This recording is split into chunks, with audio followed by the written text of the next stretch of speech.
$16,000 people died that day, and 2,500 went missing.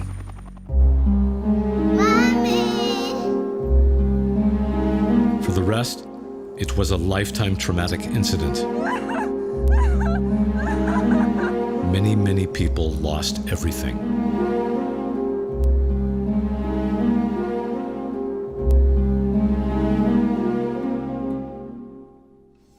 But the worst was yet to come. The earthquake created a power blackout at Fukushima Daiichi nuclear plant. The emergency generators started but did not run for long. The cooling pumps did not restart, and about 45 minutes later, the tsunami reached the nuclear plant. The entire nuclear plant quickly became out of control.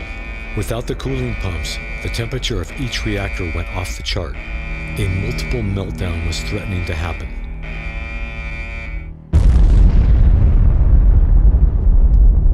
Starting March 12, 2011, one of the 6 reactor units exploded, followed not long after by 2 others, releasing an unprecedented amount of nuclear radiation into the air.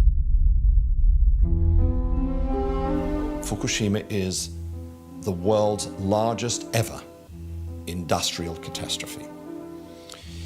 And within hours, it's clear that TEPCO, the company managing the complex, had no proper emergency plan. So that the CEO of TEPCO, as the Japanese say, he fell like a dog into the river. For 5 nights and days, he locked himself inside his office, refused any media appearances, did not communicate with his staff. This company was not prepared. Despite the extremely risky business, it was not prepared for the catastrophe that unfolded. And you can say that actually the catastrophe was worsened by the fact that this company had wrapped itself in silence. Things were made worse by the use of what is called the Keisha Club system. The Keisha Club system is embedded journalism. So the company had living inside the organization a team of journalists whose job was to present to the outside world, in a highly risky industry, to present only good news to Japanese media and the world.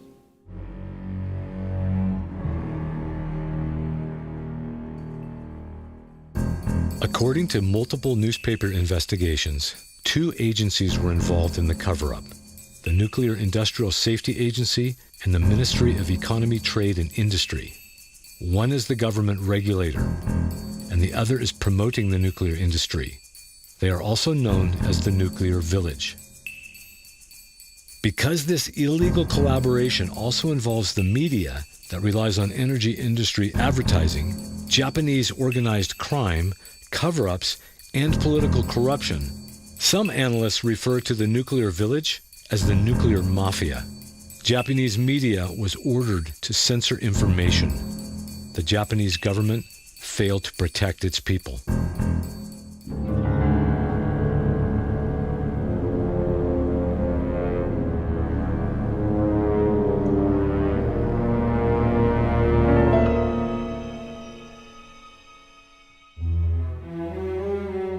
That day, because all the train and subway was stopped, I was stuck in Tokyo. I live 3 hours away from Tokyo. And I couldn't go home. I couldn't call my family. And I stayed in that building that night with 100 other people who couldn't go home. And the TV was on that night. And we were around the TV watching the tsunami waves taking people and cars into the ocean. And I remember about maybe 9 or 10 o'clock at night, the announcer didn't say anything about it, but there was in writing, it said station blackout at Fukushima Daiichi nuclear power plant. And my heart clenched. Wow, that means it loses power and nuclear core will start to melt within, I don't know, an hour or 2. So I thought that night the Fukushima nuclear power plant is going to go melt down. And I still couldn't connect with my family. And I was thinking about evacuating, because if the meltdown happens, you don't know where the plume going to go. And I have small children. I don't want them to be exposed to radiation. And in the morning, at maybe 6, I went to the station waiting for the train to move. But no train was moving. And I had to search for information which train is moving. And I found one subway moving to another subway and going to my direction. And slowly I started making progress towards where my house is. And then I was able to connect with my husband, and we both agreed we should evacuate as soon as possible for fear of radiation coming to our way.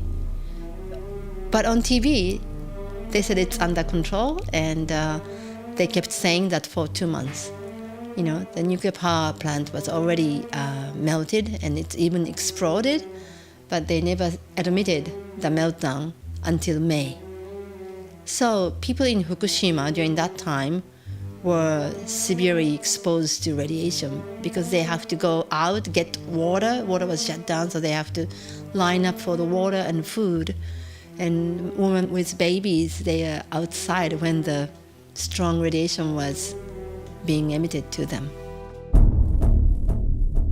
The day of the accident, the Japanese government ordered an evacuation within a 3-kilometer radius. After the first explosion of one of the reactor units, they expanded the evacuation area to 20 kilometers.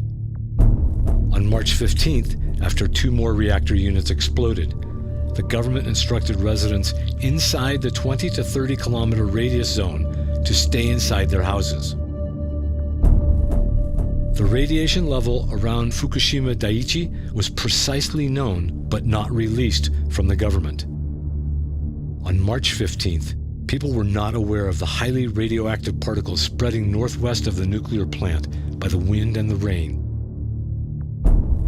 Also, because of many changes in government instructions, many residents around the nuclear plant were forced to move multiple times and were thus exposed to a very contaminated area with a radiation level 200 times higher than the background level.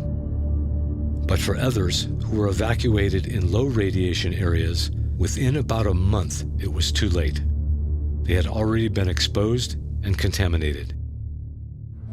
I got to know Naoto-kan pretty well in the 4 or 5 times we've met here in the United States on speaking tours. And he said that, direct quote, "Our existence as a sovereign nation was at stake because of the disaster at Fukushima Daiichi."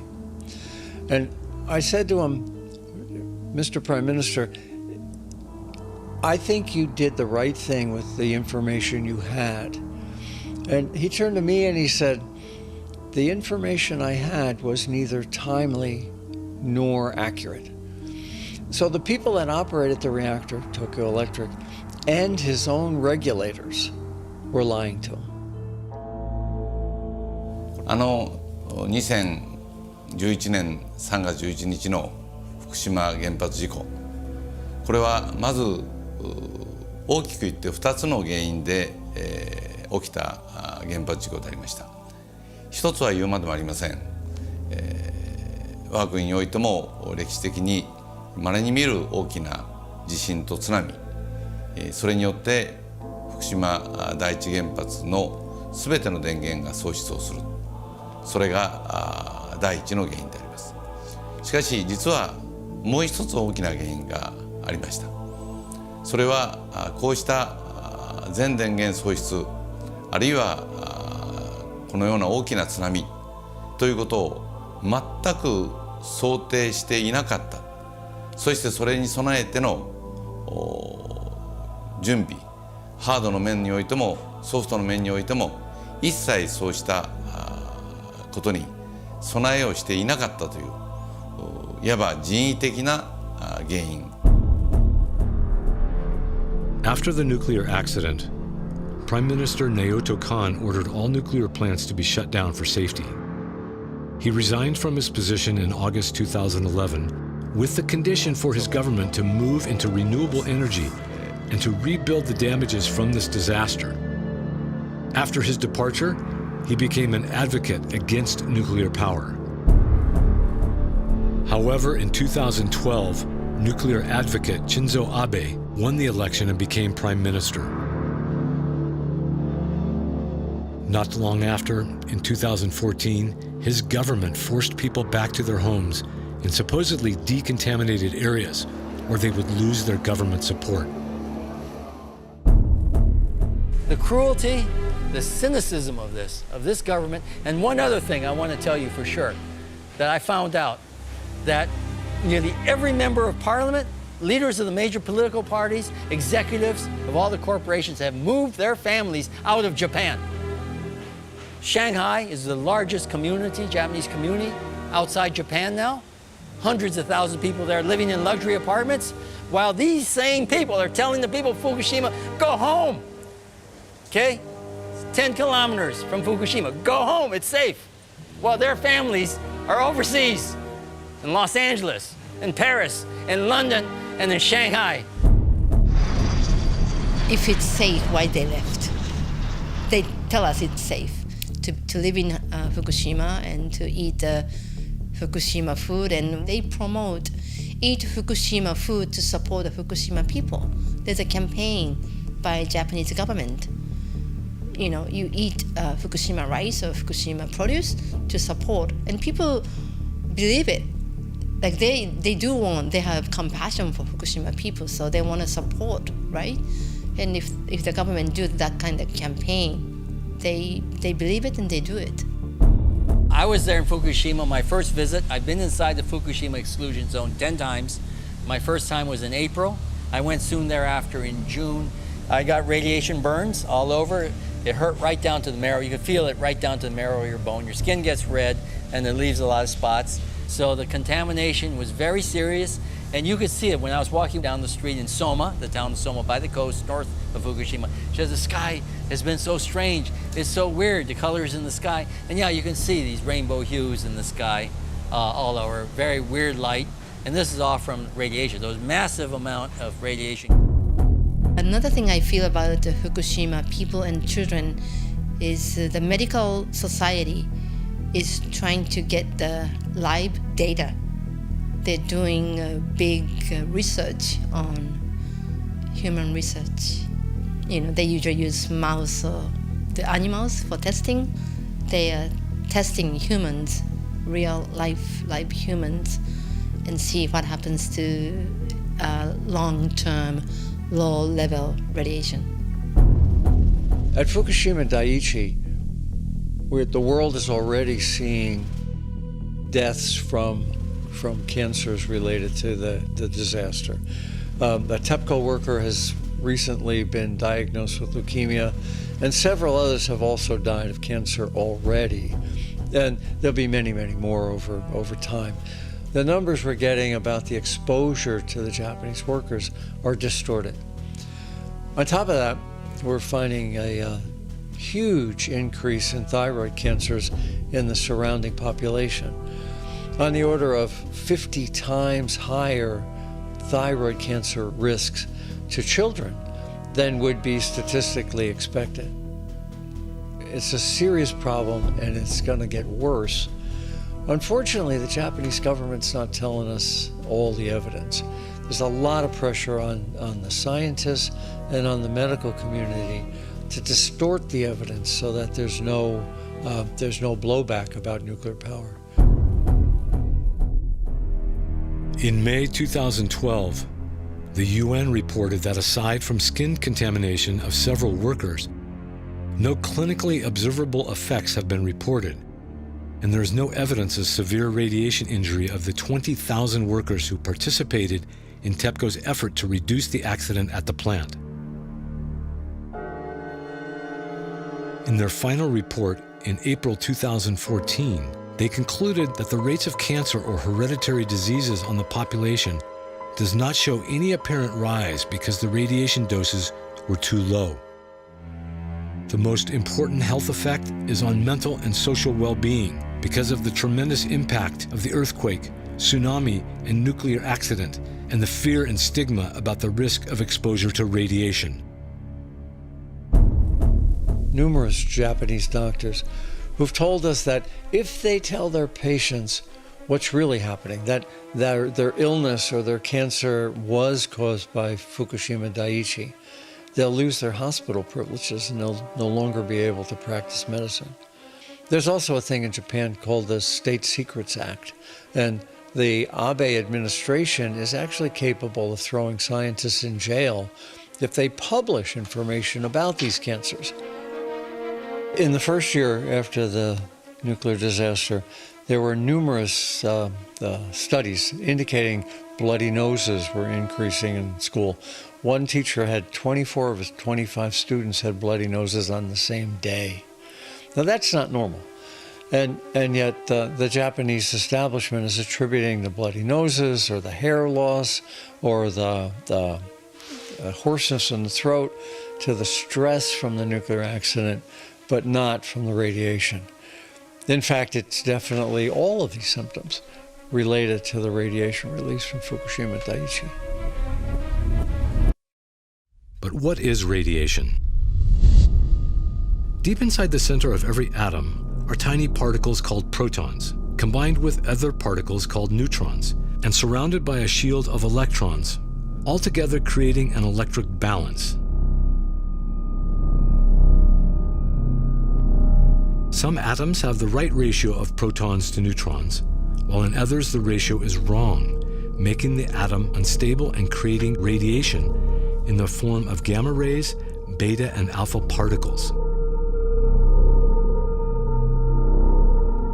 Gamma ray radiation is a pure energy that causes disruption of the electron shield, which destabilizes the atom and its electric neutrality, causing the atom to become abnormal. When radioactive atoms touch a cell in our bodies, the particles released create a cascade of damaging changes within the cell and its electrical balance, resulting in collapse and death. If the radioactive atom is not removed, it will continue to damage cells around it.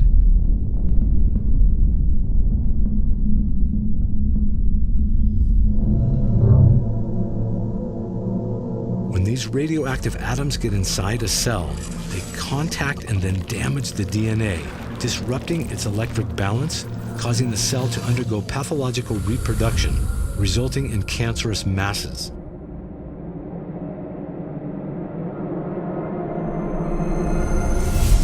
At a low but continuous level of radiation, a cancer can take anywhere from 2 to 40 years to form, depending on the location in the body and the concentration level in tissues.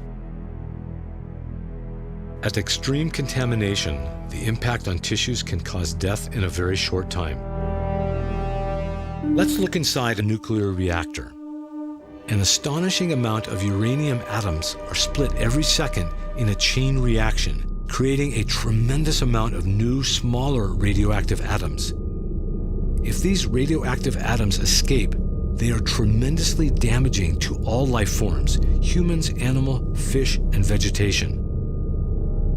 All nuclear disasters release monumental amounts of radioactive atoms into the atmosphere and into the ocean, potentially harming all life in their path. Whenever you are taking in the forms of radiation that have come from the nuclear plants, parts of them are airborne, some of them are in water, some of them come into the soil, and as the energy comes off of these, they are damaging tissues, whether you're in physical contact with them or close to them or internally, will do damage to mitochondria, to the cell membranes, to the DNA in the nucleus itself. So all structures of cellular physiology are damaged by radiation. Radiation experienced from nuclear power plants can mutate or damage a DNA molecule, which is a gene, damage it biochemically. That's called a mutation. In every cell, there's a gene that regulates the rate of cell division called the regulatory gene. And if that gene is mutated and the cell survives, years later, 5, 10, 15, 20, 30 years later, the cell will divide in an uncontrolled fashion into trillions of cells, and that's a cancer. We can't generally stop that cancerous growth, and the cancer cells spread all over the body. They infiltrate lymph vessels, blood vessels. One cell will rise from the prostate, be it a cancer, from the bowel, be it a cancer, from the breast, be it a cancer, up to the brain to cause secondary cancers. So a cancer is really a parasite. It survives, it thrives, the body decays, and then finally the body dies and the cancer dies. Nuclear radiation symptoms are somewhat different. Many people will begin to experience hair loss. Others will find burning in the skin on the area that was exposed. Some will become nauseated. Some will go into gastric failure and they will begin to vomit blood. If there's a lot of neurological damage, they could have seizures. Long term, they can turn into cancer or dementia. The cells can go into atrophy. It just depends upon where they've been damaged, the type of radiation, and the cumulative effect.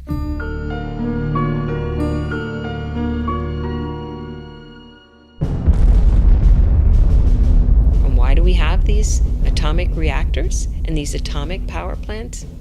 Every plant, when it operates, makes plutonium, and that plutonium waste is left.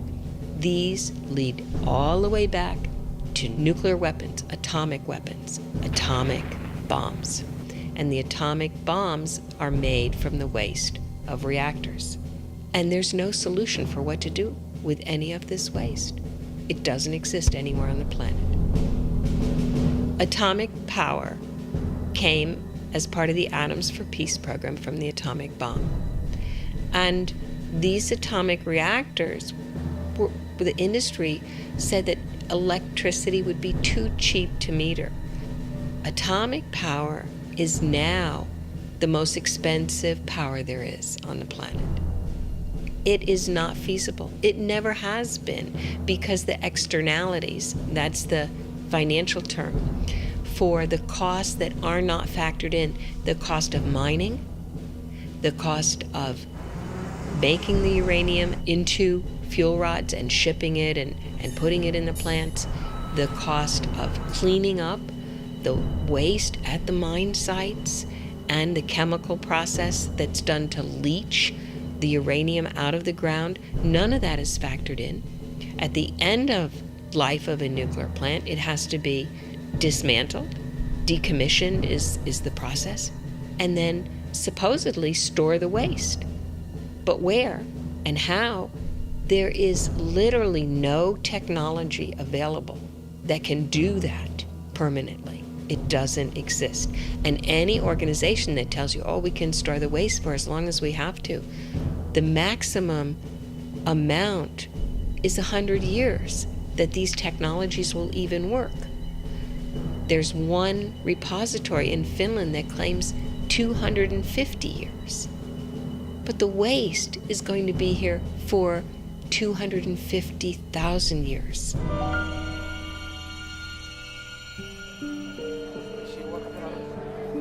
We're all seeing a global political agreement among the leaders centered in the UN organizations, the IAEA, United Nations, the World Health Organization, whitewashing all of this, the Environment Agency.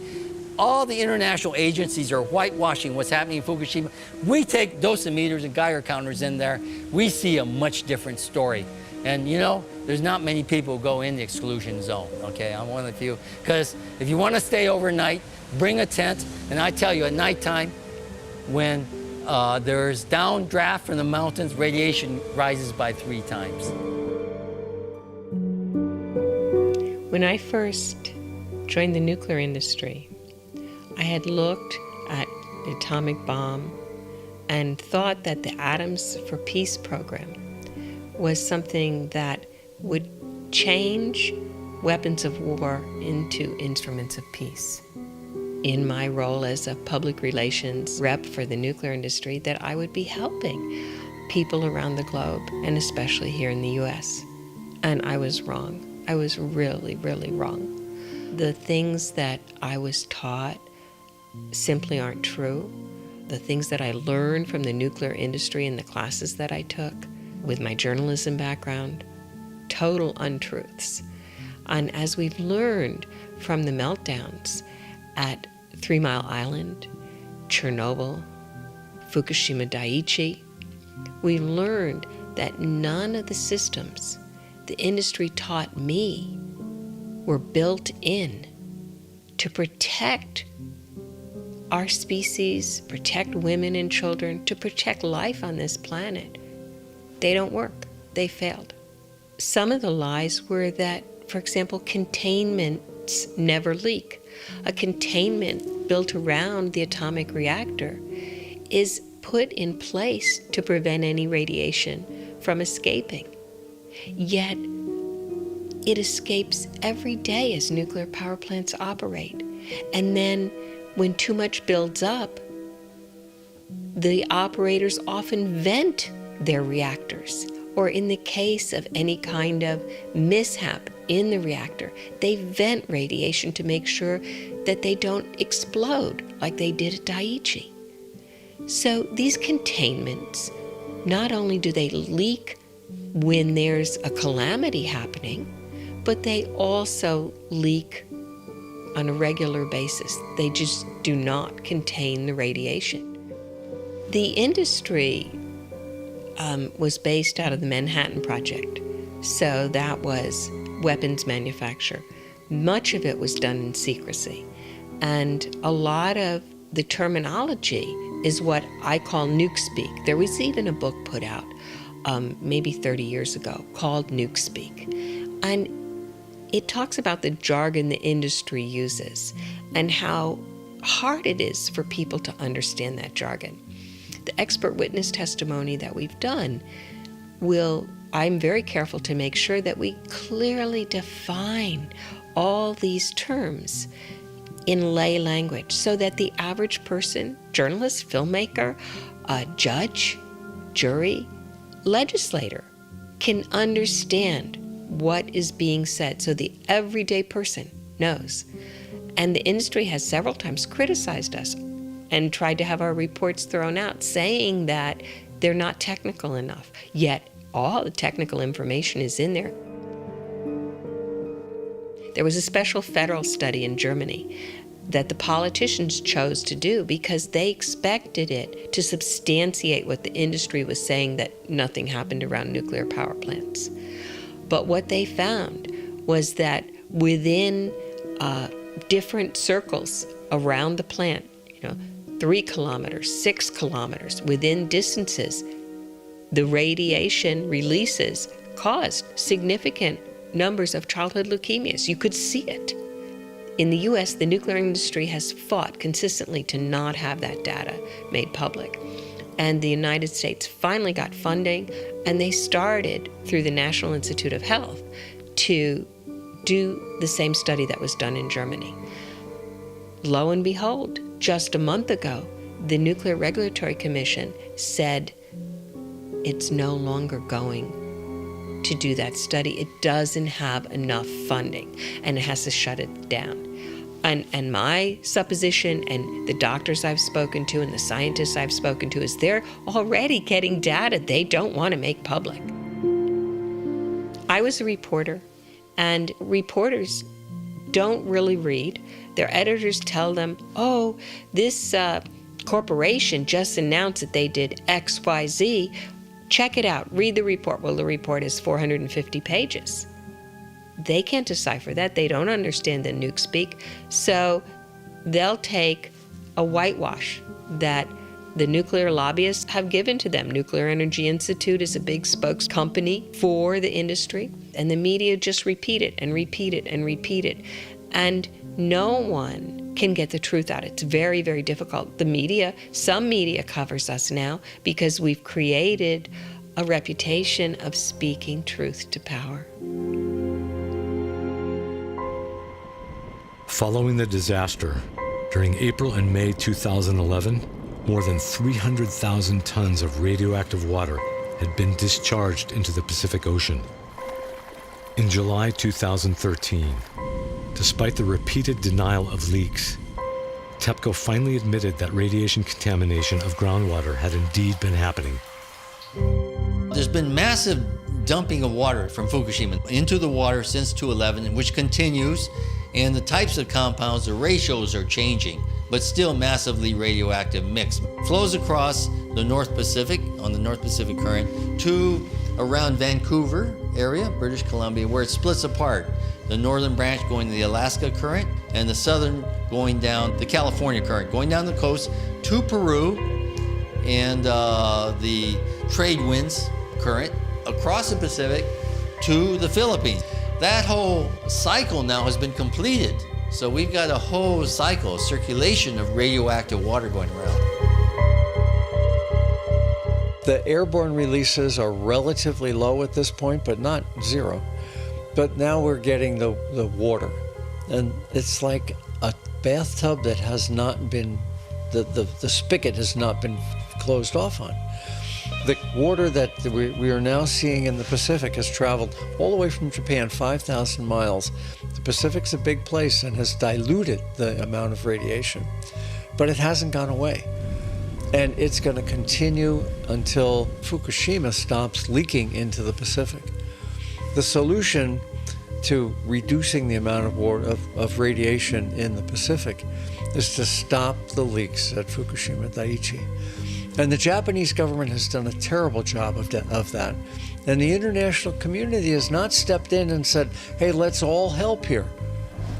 They've left it to Tokyo Electric, the incompetent operators that caused the disaster in the first place, and the Japanese government to solve. And they've been very ineffective at stopping the leaks into the Pacific. So we're going to see bioaccumulation, which is how radiation lies on the sediment and gets absorbed and increased by seaweed. Something eats a seaweed, gets absorbed by a little fish. Something eats a little fish, gets absorbed by a bigger fish.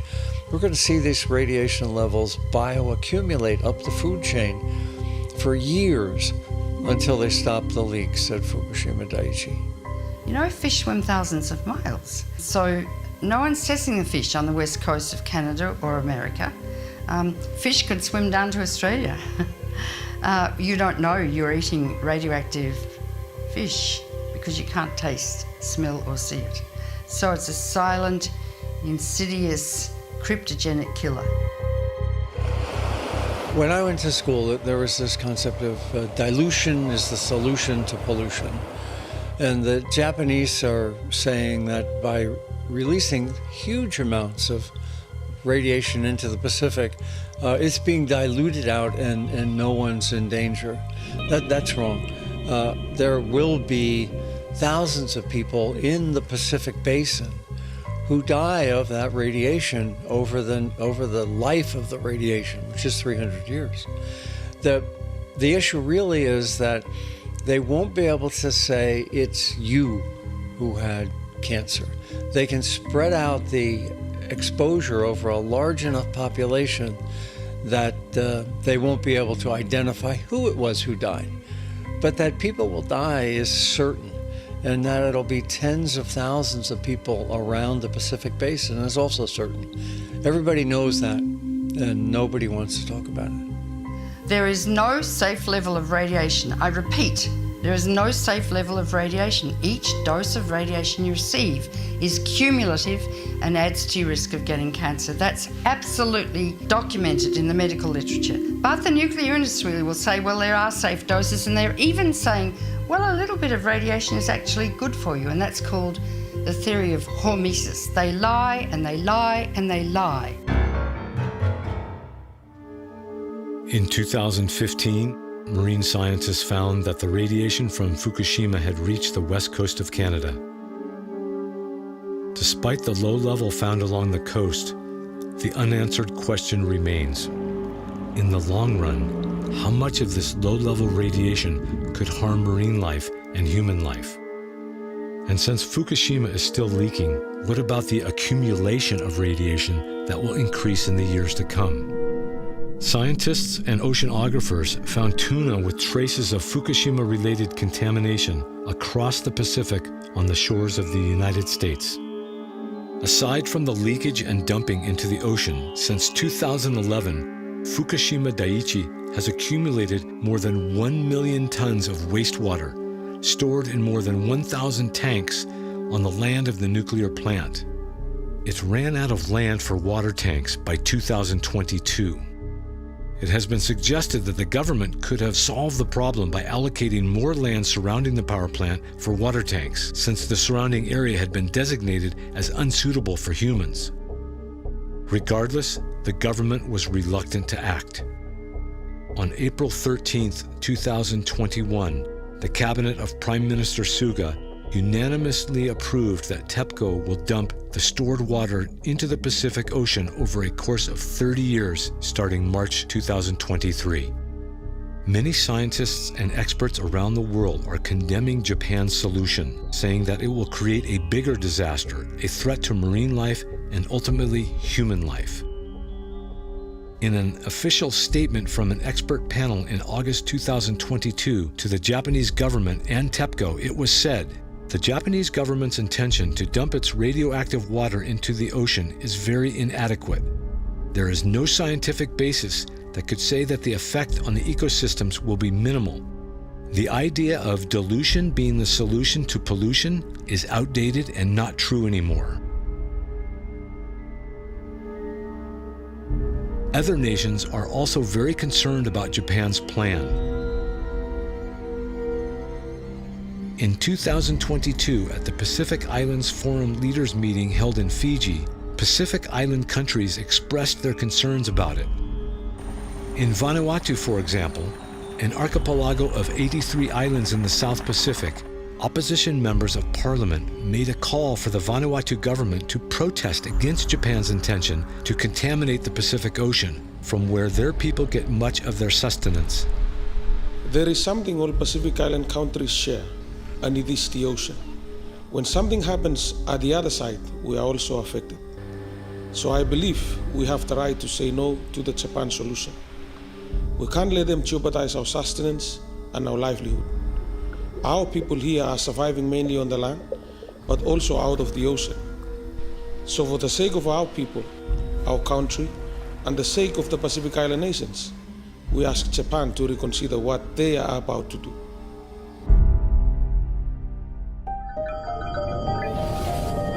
Until a solution is found that can neutralize any radiation that we have created, nuclear energy is not sustainable. But we are not there yet, if we ever will. Some scientists around the globe are working on solutions. Nuclear scientist Randy Milkey believes he can clean the radioactive wastewater at Fukushima. What I've designed is what we call a bio-optimized bioremediation system. One of the greatest benefits of biofilms is its ability to capture heavy metals or contaminants in a specific environment. When you take toxic water and flow it across biofilms, those toxins are absorbed by the biofilms, and what you get at the end of this biofilm stream is clean water that has removed all of that contaminant that was in that original water source. And that's what's great about the BOB system, or the bio-optimized bioremediation system that I've designed, is that you can take this to any site and grow with the consortium of bacteria that are already there and give them a surface to grow on, and then you can remove the contaminant from that water source and then ultimately harvest that biofilm, and then you take that contaminant and make it into a hazardous waste. We went through 2 years of back and forth trying to prove our technology, our BOB system, for use at Fukushima for cleaning up the water that was being used to cool down the reactor. One of the main reasons they didn't use it was because during that time, a crack occurred in that water system and the water went out into the ocean. And so they basically stopped all talk with us after that water was gone, and they didn't have any use for my system anymore because it wasn't there anymore. The water going into the ocean is coming from upstream. And so you have water flowing across the site underneath it. All the soil is contaminated, so it's flowing that direction. But they have water that they're pumping in from the ocean that they're cooling down the reactor all the time. And they're taking that water now and putting it into 10,000 gallon barrels and stacking them on the beach. And this is where I would like to see my technology applied, is to clean up that water sitting there and not throw it in the ocean again, but clean up that water with the bio-optimized bioremediation system that can remove that radioactive nucleotide from the water, isolate it in biofilm, and then turn it into glass bricks where it doesn't impact environments ever again. I got out of college in 1972. And by 1980, there was already one atomic meltdown at 3 Mile Island. And then in 1986, there was another meltdown at Chernobyl. And then there was a period of 2 decades where there were no new meltdowns, until in 2011, we had 3 meltdowns at Fukushima Daiichi.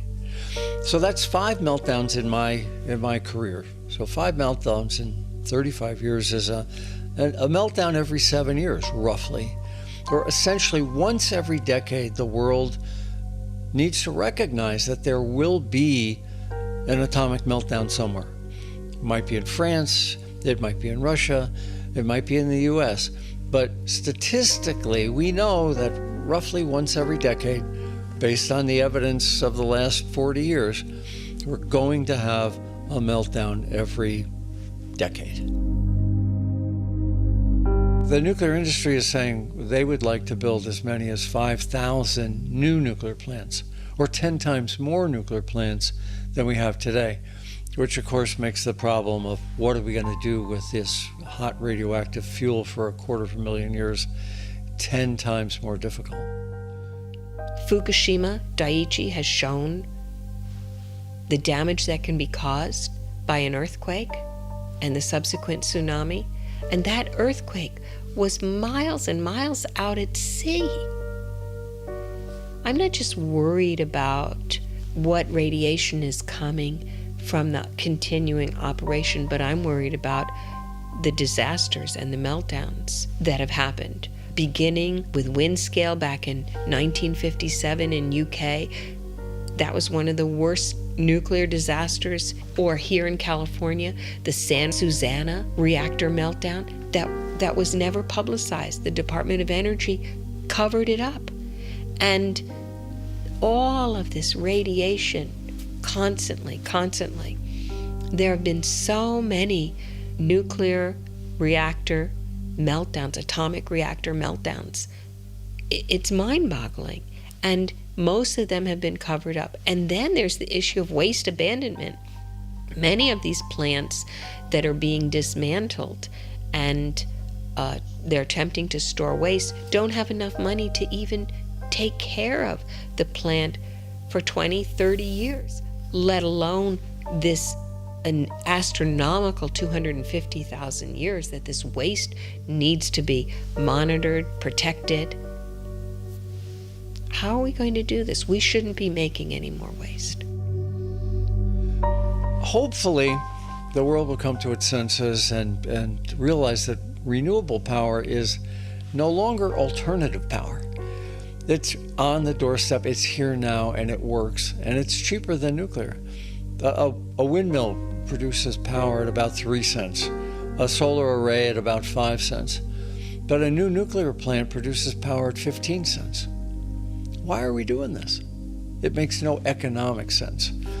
And hopefully Wall Street will say the same thing and refuse to fund these new nuclear power plants in the future. But we're all stuck with this legacy of what to do with 450 mistakes that we made over the last 50 years. If I was going to say anything special to people around the globe to hear, I would say, I'm a woman, and I feel that it's inherent to us as women to protect our children, our grandchildren, and it's our job now to raise our voices to have this madness stop.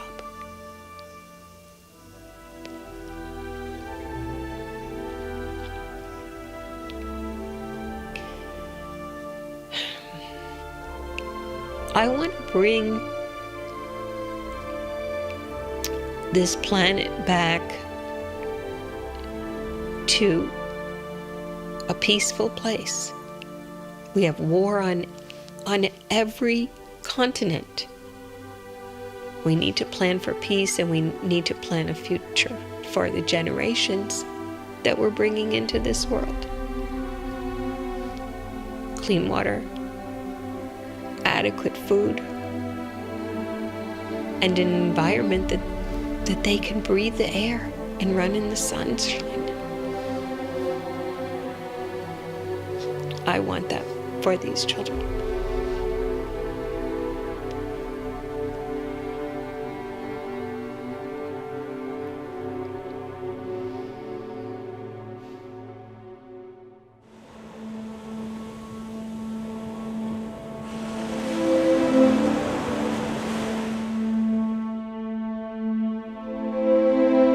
Ladies and gentlemen, the decision is ours.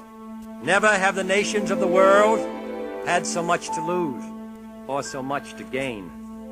Together we shall save our planet, or together we shall perish in its flames. Save it we can, and save it we must. And then shall we earn the eternal thanks of mankind, and as peacemakers, the eternal blessing of God.